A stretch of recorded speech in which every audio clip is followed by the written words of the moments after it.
Hey, how you doing? Hey, let's talk about sex because it's like Friday morning, and you never know.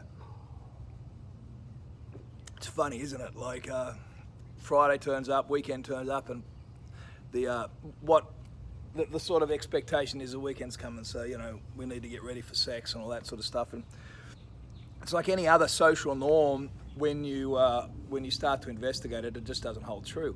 And it's exactly the same for sex and those people who have experienced sexual trauma. There is, and I'm going to read you a couple of things from Deal With It. I did a survey of men and women who have experienced sexual trauma. It's about 50-50 the responses, both from men and from women. And the stereotypical point of view that those that have experienced sexual trauma are not interested in sex just did not hold true. And some of the comments and some of the responses I get are asexual nearly, and it's a little bit like if you've been through sexual trauma, you're expected not to want to engage with things in a sexual manner. You've been so traumatized, sex no longer means something for you or shouldn't mean something for you because of this trauma, and it just wasn't the case. Let me just read you a little bit from Deal With It, out of the survey findings. If I can bloody well find the survey findings. It's my own bloody book. Here we go. 95% of people said they had sexual desires that did not fall within societal norms. Many described struggling during sex with triggers and flashbacks of past abuse. They found these challenging to deal with, but all who figured out a way beyond them did so through open and honest communications with the partners. So there seemed to fall out two very distinct groups.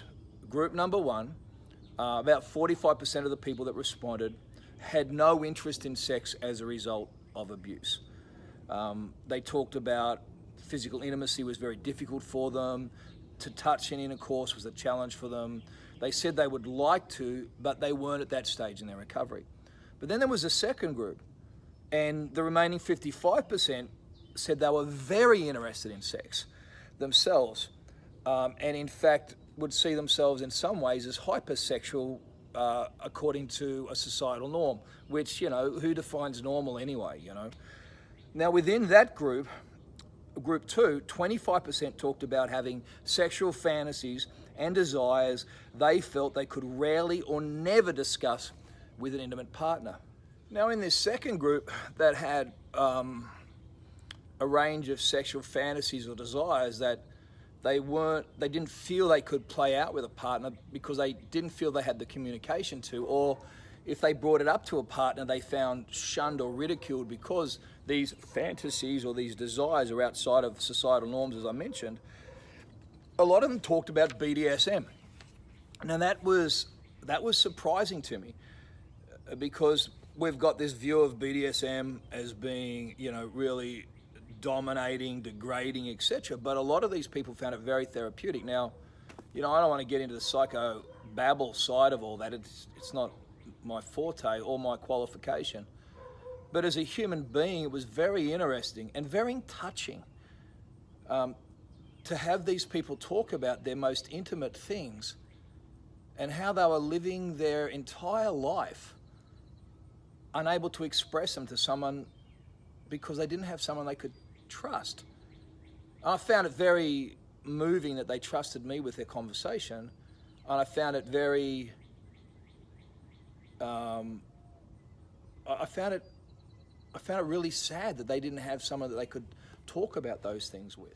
The last question in the survey that I did was I gave people an opportunity to express something and to tell me something that they would like passed on to everybody, maybe who knew of them or did not, or just knew someone who was abused. And this is the response. When given an opportunity to pass on any personal advice to other survivors, the participant responses were very moving. Nearly all spoke of the need to pursue forgiveness. They said the ability to forgive those who hurt them was essential to them heading towards wholeness. Some still found this difficult, yet all of it knew it was important. In the last part of the survey, I asked respondents to add a comment, any comment they would like to pass on to you, They said things like, please listen to us. Please be patient with us. We are struggling, we are trying, don't judge us. And I think that's part of it. You can't take sexuality out of a human being. And I think if you allow your sexuality to be a subset of your recovery that you're not prepared to investigate and challenge yourself about, then you're not going to get whole. Now, I know some of you are going to, hit the unfollow button all you like, knock yourself out. I'm not going to change my point of view on this. Sex is a conversation. We are sexual beings.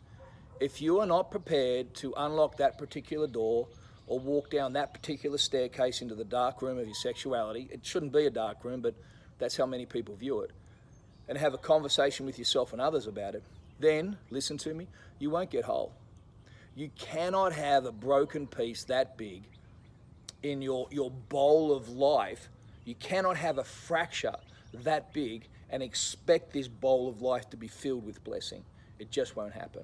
Unless you're prepared to deal with every aspect of your life with honesty and integrity, then you just won't get whole. And my personal desire is to get whole for me, but my personal dream for you is that you would experience wholeness like you never have before.